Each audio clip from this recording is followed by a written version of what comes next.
I think that's his number one. Of course, with any gift comes, how can I say this? You can't have it all. You know, you always you have certain gifts, and I have certain gifts, but, you know, well, Yeah. we all can. I mean, you know, we've all been doing stuff, and then, you know, something catches our, you know, the cell phone is probably the worst, you know. You see opportunities, and it's hard not to act on something if you're trained to see You're right. opportunity. I think you'll be all right. It's a fine line because you have to try as many things as possible until you find the thing that you like. But then,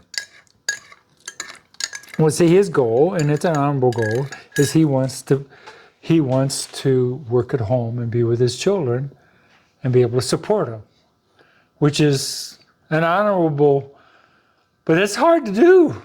You know what I mean? And especially in our society, because you're supposed to go away and work somewhere. Mom's supposed to stay home and take care of the kids.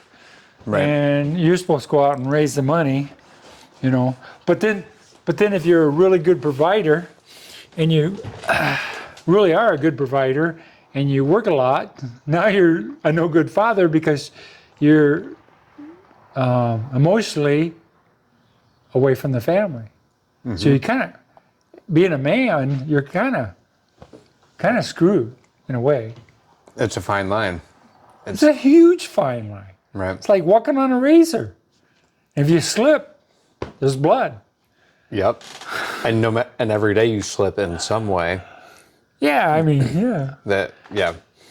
We're always doing damage control in one way because we took that line that's razor thin too far in one direction. Yeah. So It is.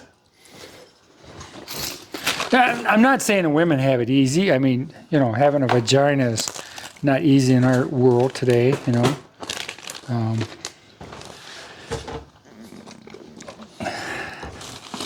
And actually, I'd have to say that women have it harder than we do, but, you know, it's... If we're not keeping score, then we can both have it. We can both acknowledge that it's difficult for each other. I've got the easy job. I just have to hang out at the barbershop with all the other guys. That's not hard. I mean, that's standing there all day long. That's not easy either. No, that's not easy, but if I compare it to being at home with the 5-year-old and doing what my wife does, I feel like I've got it pretty good. Yeah. I enjoy standing at the barbershop and getting to... Yeah. And being by yourself and inside there, you probably hear some stuff that you wouldn't normally hear. Yeah, it's crazy. Especially if somebody feels safe. That's the biggest thing. Right.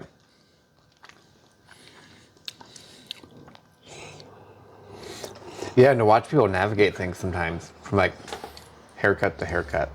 You know, like somebody may come in and say, "Oh, I've got a very important interview coming up," and then 3 or 4 weeks go by, and at being able to talk to them about that and how it went, and yeah, I'm still even learning if it doesn't go the way that they'd hoped, how to be there and hear them, and also Yeah. Just let them talk. right. Yeah. Actually, that's the whole, just let them talk. I mean, that's why they pay psychiatrists. They have to sit there and listen to It's like, hey, I'm paying you to just sit here and listen to me talk about this. It is. We have to get it out. I mean, it's got to come out. Oh, if it doesn't come out in one way, it comes out in destructive behavior in other ways. Right. Yeah. It comes out. It doesn't matter which way that it comes out. Right. That energy has to go somewhere.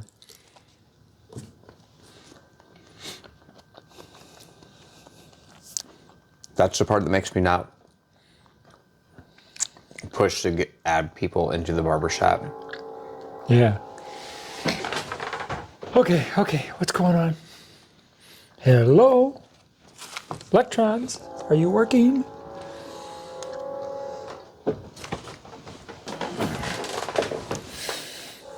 We have all these electronic products, all this stuff, lights, whatnot. We talk about electricity all the time, but they still don't know what it is. Isn't that amazing? After all this time, they still don't know what it is. It's electromotive force is all they can say, scientifically. All right, here we go. And it's Isn't that cool? just atoms moving around, but you don't actually know what. Electrons moving from one electron to the next.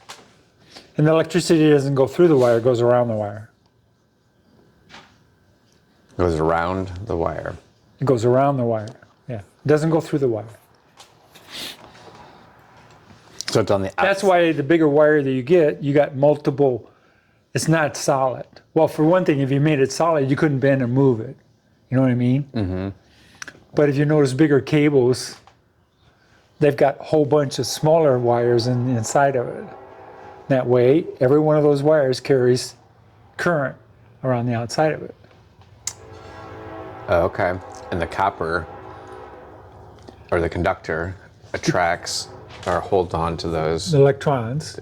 And as you feed electrons, they push each other down the line. Just like water, like a hose.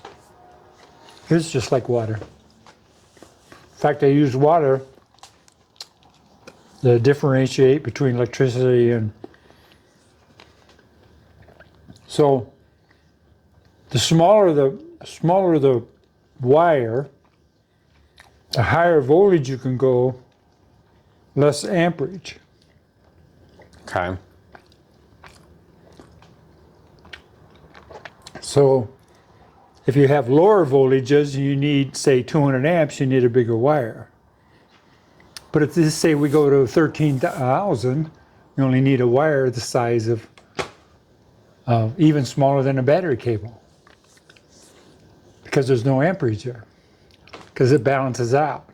Same as you take a big fire hose, you can put a lot of water through there. Okay. You make it smaller though, the pressure goes up. Same thing works on wire and electricity. So the smaller the wire, the higher the voltage has to be in order for the amperage to go down so the wire can handle that. Oh, it's so good moving the voltage or the energy, moving more of the energy with less of the volume. Right. Okay. And volume is like amperage, the comparison.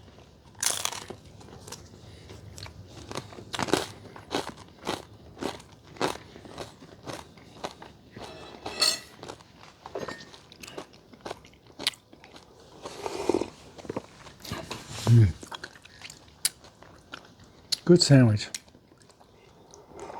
Is it tuna salad? Tuna salad, yeah.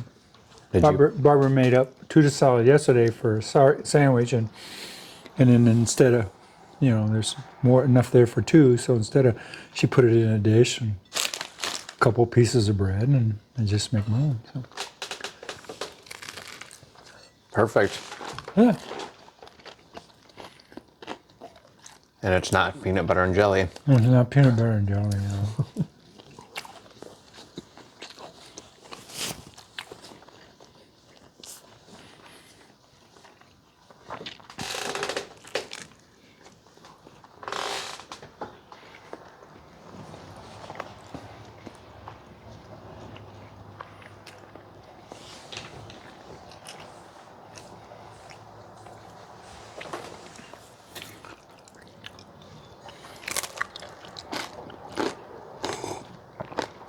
Okay, that little dog up there. Let me find it. The little bulldog. Up there? What's that off of?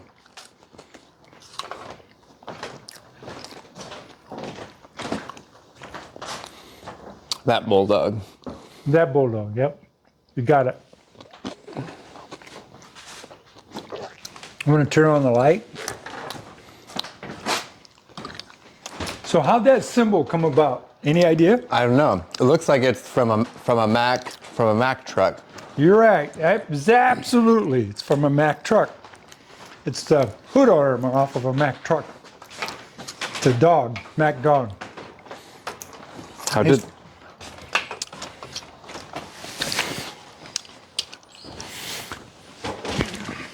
So these two guys team up and they go to Alaska and they go gold mining. They get a claim and they start digging and they dig and they dig. And one guy had a dog, a bulldog. So him and his buddy and the bulldog would go down in the mine and they would dig, blast, dig, blast. And after a while, his buddy goes, you know, I'm tired of this, I'm cold, blah, blah, blah. I'm giving this up. So the guy with the bulldog says, well, I'll buy out your half. The guy goes, okay, yeah, that'd be fine. So this guy works for another 6 months by himself, him and the dog. Okay. And every day, him and the dog would lower themselves down in the mine, and they would blast away and dig and whatnot, looking for gold. Well, after a bit of time and a lot of perseverance, of course, a little bit of luck, he hits a pretty good size vein of gold. So he decides to sell it. So he sells his mine for a chunk of money. He's standing on the dock, waiting to get on the ship to go back to San Francisco. And the friggin' bulldog fell off the end of the dock and drowns. No way. The guy comes back to the States, starts a trucking company, and started building trucks and called them Mack trucks and put that bulldog on the hood of all of them. How do you know that story? I heard that story 25, 30 years ago.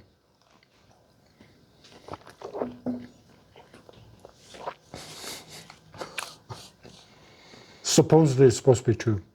I don't know. Maybe we ought to look into it. That's cool. I like that story. I don't know that I want to look into it. That's the story. How'd you get that particular bulldog? I found that in a dumpster, a pile of junk. Really? Yeah. What about that pot What pot? that's hanging next to, or that pan that's hanging next to the yield sign? Oh, the steel pan? The one that's rusted or the other one? The bigger one. The bigger one? Found in the desert. It's amazing what you find out there. Yeah, the pieces of metal that are rusty and nasty, I found those walking around in the desert. And that pan could have been out there for 50 years already. Or more, yeah. They stay a styrofoam cup last, 9,000 years in the desert? This is incredible. A McDonald's styrofoam thing will last, it's like 5,000 years. There's no rain, so. It just exists. Yeah. That's crazy.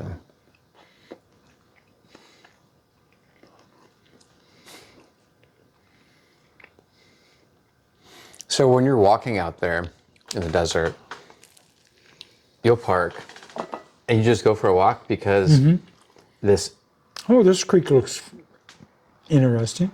Okay. So is it a canyon where there's walls kind of up, or is it It could be anything. you're just going for a walk and you just come across a lot of this metal and Yeah. I told you about finding that camera. that's a cool story.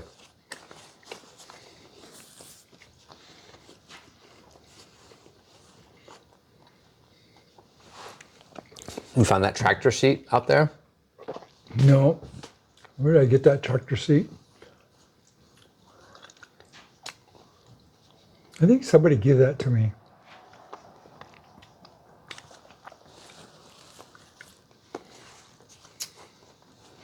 Of course, there's a Miller High Life with the girl on the moon. Yeah. My father and his buddies.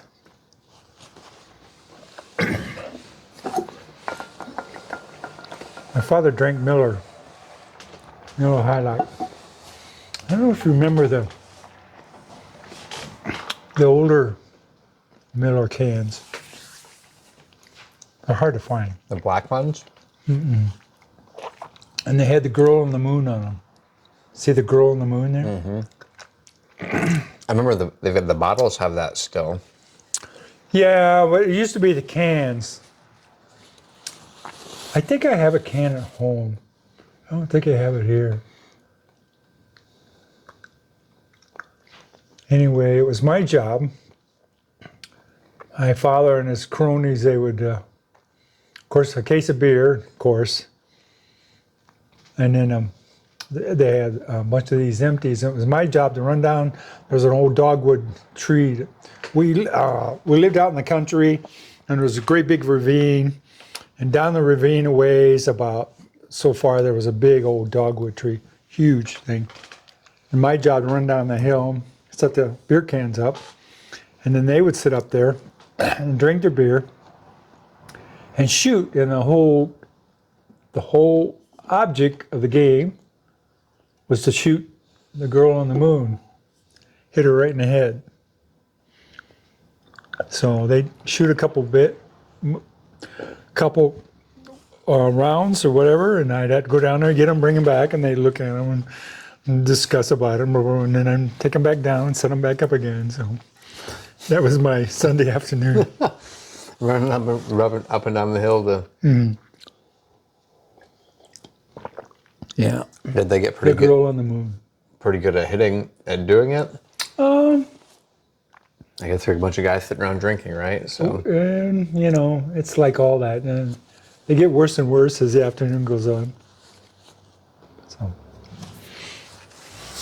So that's why that's hanging up there. I found that in an antique store. So I always think of the girl on the moon. So.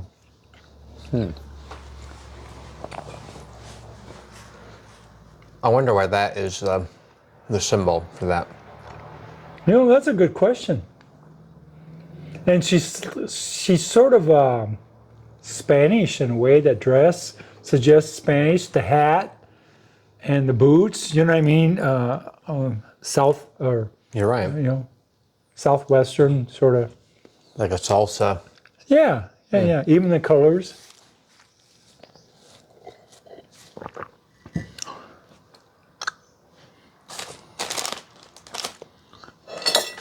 Yeah, because the boots are heels, The boots are heels. not Cowboy boots. not Dutch. Right.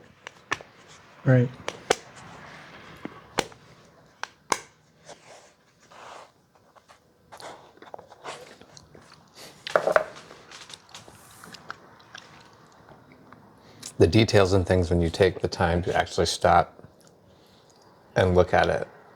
Something like that would have been in front of us for. I never put that much thought into the Miller High Life logo before. Now I'll probably never see it the same again.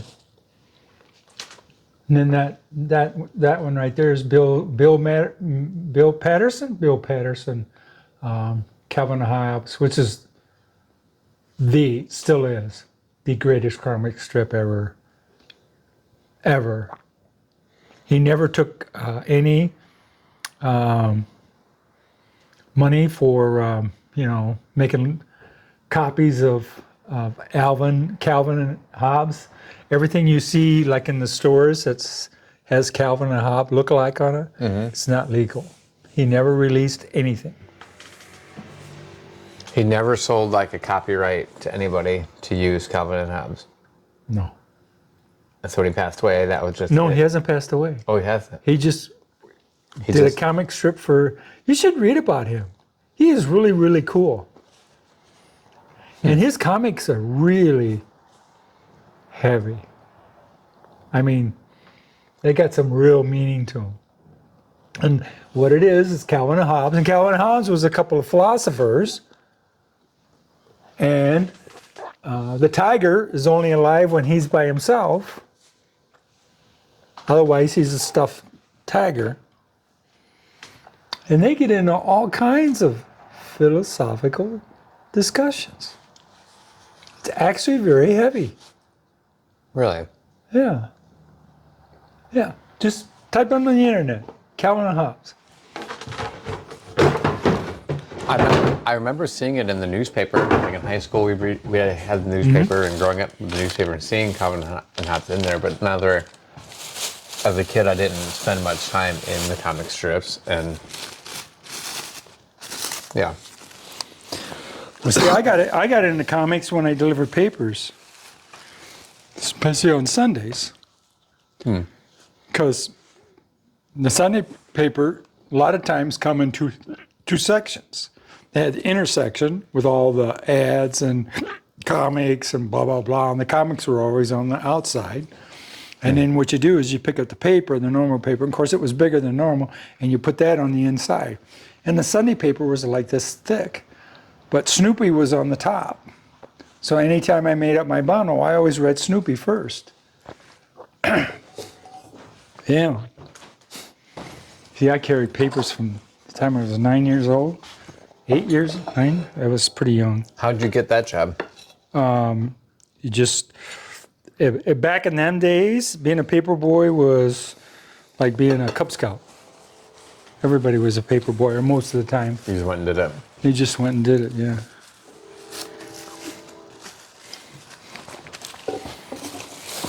Yeah, it was kind of cool. I got called to this one house, and my brothers and I would deliver the daily paper, and my brother took one route. Which one would he take? He would take the low route. He took the shortest one with the less amount of houses. I think he took the low street, because I took High Street, and I would go down, but we would leave school, go down to the newspaper stop, which was at the post office. We'd make up grab our papers, split them. He would take his, and I would take mine, and the object was to race home.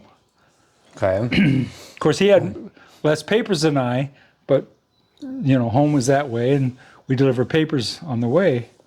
And of course, I always, delivered my papers. Well, years later, I had my own electrical business, and I get a call from this house. I go there, and the guy there, and it's an air conditioner. They put it in an air conditioner, and they wanted a plug for it. Okay. And so I was in there and doing my thing, and the guy, after I finished, the guy's paying me. He goes, you were my best paper boy I ever had. I could set my clock by you, he goes. I really miss you. That has to feel pretty good. The fact that he remembered you that long ago. Remember me that long ago? Yeah. Yeah, that's kind of cool. Yeah. But I did. If they wanted it in the screen door, I put it there. If they wanted it in the mailbox, I put it where they wanted it. You know what I mean? So, but he was funny. So I could set my clock while you. He goes. Is that something you took the time to ask each person? No, a lot of times they would tell you, put it in the mailbox, or let some of the mailboxes got that hook on the bottom. They wanted stuffed in there. Some of them wanted it in the door. Open up the screen door, throw it in the door, just wherever. Yeah. Huh. Is that so? You rode a bike and did that? You did that paper out on your bike, or walking? The one section I walked, the daily I walked, the Sunday one, I was about a mile and a half out of town, so I rode my bike. Okay. So. But delivering the paper was, it teaches you a lot of responsibility. It teaches you how to make change. Teaches you how to deal with people. You have to knock on people. The worst thing was collecting. I hated collecting. Because people were they wouldn't answer the door. They were home, but they wouldn't answer the door and, all that other kind of stuff. Oh, I got to tell you about Ernie. Ernie was kind of cool. Ernie had the body shop. And I delivered papers to Ernie. Ernie was a really cool guy. I see. I delivered on Sunday, and I think I collected on Monday or Tuesday. And I walked in the body shop. You walk in the body shop, and Ernie would be there working in the body shop. And he'd look at me, and he'd put his hand in his pocket. Take what I got in my pocket. And you always took what he had in his pocket. Sometimes he had 75 cents, sometimes he had 85 cents, sometimes he had a buck and dime. I mean, he always had paper, I think was 35 cents. Okay. He always had 75 cents in his pocket. And so that's what he would do. He'd put his hand in his pocket and he'd pull it out. And then, take what I got. Yeah. I go in there one day. Of course, we go through the routine. Take what I got in my hand. Yeah, I'll take it. Opens up his hand. He had 6 cents. And I'm shocked. I am just like, whoa. And he looks at me and he goes, sorry, kid. He said, that's all I got. So, well, that's fine. It's a deal. It's a deal. I'm so far ahead. It doesn't matter. You know what I mean? Right. But just caught you. Yeah, it just kind of caught me off guard, which is fine.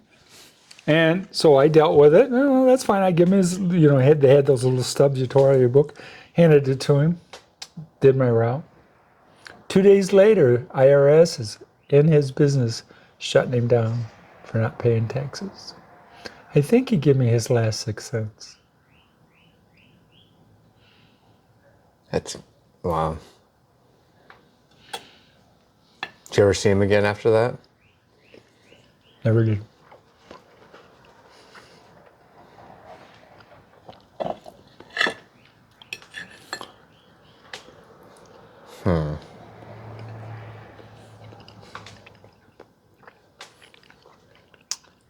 See, nobody, kids do that today. Oh, that's too dangerous. You can't go knock on people's doors. Right. How's a child supposed to learn responsibility if you don't give it to them? No. That's it. They go a long time until they're just on their own again. At some point, they're just making decisions on their own, and they've never had to make decisions on their own. And it's too late in life if you don't. Mm-hmm. Yeah. And actually, the parents are doing them a disservice. Right. Yeah, helping, you're hurting. Mm-hmm. Well, anyway, we should go back to work before your wife fires us.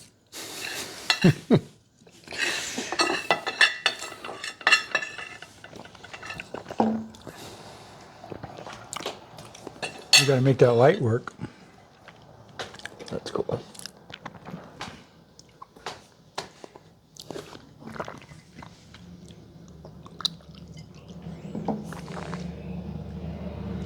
So why'd you join the Marines?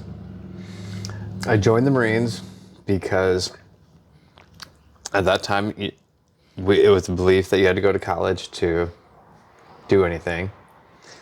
So I didn't do what I needed to do in high school to really make it easy to get into college. And I didn't want to work at the factory. And in 2000, so when 9/11 happened, I was a sophomore in high school. So I watched that, and then I watched us go into Iraq. And so I was like, well, I kind of wanted to answer that patriotic call, that call to duty. And I thought, well, this is easy. Let me just go do this. And I had my best friend at the time was about that. So I was going to go in with him. And then long story short, we went in separately. And instead of going active duty, I went reserves to stay here for my first wife. Because I didn't want to leave that behind. Which was, probably not the right thing, but everything leads to where we're at today, right? So it all happened for whatever happened. So I went because I wanted to do the patriotic call to duty, and I didn't really know or feel good about going to college, and I didn't prepare to go to college. And I didn't really think I wanted to work at the factory. So then while I was at the Marines, I was really searching. And that's when the concrete part of engineer school was, I was like, now this is cool. 'Cause we did electrical, framing, concrete, and then like some other like more marine stuff like field fortifications and explosives and those things. But I thought, man, I can get a job doing concrete. And so I called my grandpa, which was an auctioneer and pretty well connected in the community, if he could find me a job doing concrete. And he called a couple people and did. So then the concrete company here hired me before I was home. So then that's just what I did, and it worked. And How long did you do concrete? for 15 years for the same. When did you realize you didn't want to do it anymore? And like probably like 2014 is when I was really, and it wasn't that I didn't want to do concrete, but it's that like life just didn't seem like watching my grandpa was my father figure growing up, and he worked for himself, and kind of like having that be my guiding light. In 14, I kind of looked around and went, when do I get to do that, like live life like that? And then I was like, I'm not going to live life like that if I'm doing what I'm doing right now. And then I was like, okay. So do I take the knowledge that I know with concrete and start a business? Because I could see the people I worked for living that life.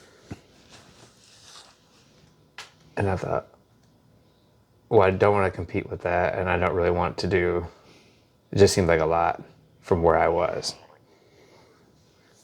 And in between there is when I watched in Afghanistan, I watched my buddy cut hair. And I told myself, if I ever quit pouring concrete, I'm going to go do this barber thing. Because this is cool. He gets to hang out with his friends. And he's the first person that made me realize you could go to school for it. It wasn't something that was just like passed down. Right. Huh. So, yeah. So I looked. So in 2010, when I got home from Afghanistan, I looked into barber school, and it was in Fort Wayne, and it seemed like too much. But then in 14, when I had the realization, then I went back to that and said, how do I make going to Fort Wayne happen to make this change? Where 4 years earlier, I didn't. Right. I quit at that point. You had to pour more concrete. Yeah, I did. I had to hate life a little bit more. And Isn't it amazing? People, I find it astonishing. You know, I loved my job.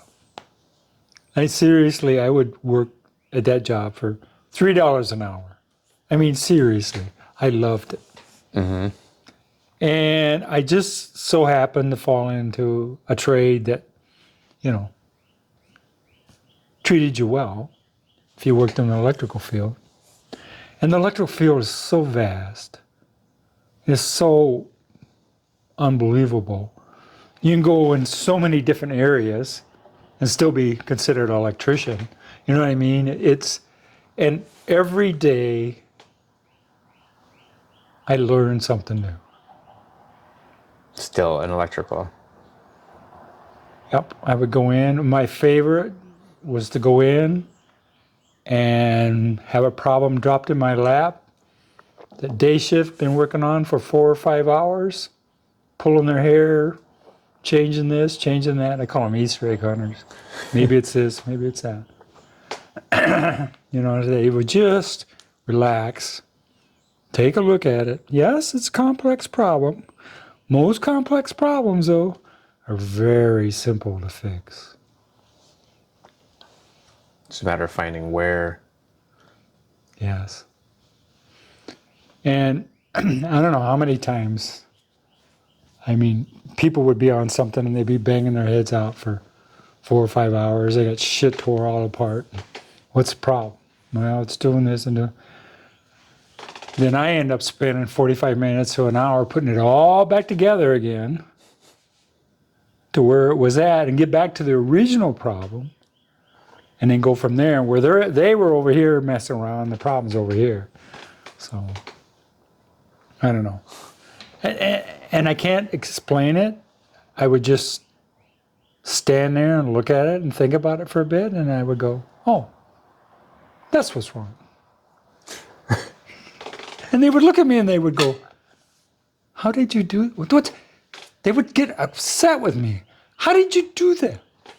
I don't know. Think about it. And that's what I would tell them. Think about it. You just had to stop and think. Yeah. So, yeah. And a lot of guys, we had what they call machine repairmen. Electrician would go out on a machine and say, that gearbox is bad. So the machine repair would tear out the gearbox, take it apart and rebuild it or whatever, or put a new one in there. And that wasn't the problem. So they'd work 5 or 6 hours changing something, and it wasn't the problem. Well, that's irritating, you know what I mean? Right. So they would come to me and say, so-and-so says this is bad. Would you go look at it for us? I go look at it, and I come back at 20 minutes or so. Nah, it's not the gearbox. I got it. I figured it out.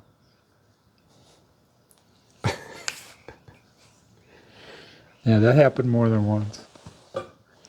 And we had some pretty tricky problems, which I loved. I mean, That was that GM. yeah. And I thought I would miss it. And I have to say that I do miss the complex problems. I do miss that. I like tough problems. And I miss some of the people I worked with. But other than that, all the politics and the union stuff and management and all that crap is. Right. What year did you retire from there? See, February, I think it's been 11 years. It was 11 years in February. So 21, something like that. February 21. Okay. And it's been glorious. I hear people say, well, I really like my job. You'll like retirement better. If you have something to do. Something to look forward to. Some people don't, I mean, they can't handle retirement because they go home and they sit down and they're done. You have to keep moving. You got to keep your mind busy. You got to keep your body busy. I mean, we're designed to move. We're supposed to be out hunting and running down antelope and whatnot. Living. Surviving. Speaking of which, Okay, we got to go back to work. let's keep moving. Yeah, Yep. before we Okay. get fired, your Cool. wife's liable to fire us.